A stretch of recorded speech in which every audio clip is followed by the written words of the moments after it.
കാലത്ത് പുരാണത്തിൽ നമ്മൾ പറഞ്ഞിട്ടുണ്ടോ സ്യമന്തകം മണിയെ പറ്റിയിട്ട്. ജാംബവാന്റെ കയ്യിലുള്ളതാണ് ആ സ്യമന്തകം മണി.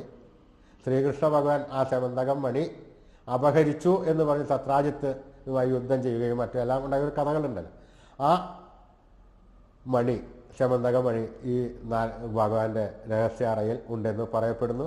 ആ രഹസ്യ അറയിൽ ആ സ്യമന്തക മണി എവിടെയിരിക്കുന്നോ അവിടെ ഐശ്വര്യം വർദ്ധിക്കുമെന്നും ഇതെല്ലാം പറഞ്ഞു കേൾക്കുന്നുണ്ട്. നമുക്കും അത് വിശ്വസിക്കാം.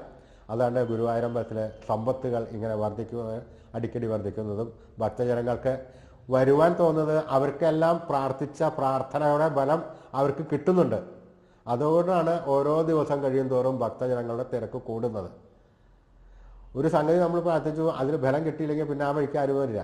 പക്ഷേ ഗുരുവായൂരപ്പൻ്റെ അടുത്ത് അതല്ല. ഗുരുവായൂരപ്പൻ്റെ അടുത്ത് നമ്മൾ പ്രാർത്ഥിച്ചു കഴിഞ്ഞാൽ അതിൻ്റെ ബലം നമുക്ക് കിട്ടും.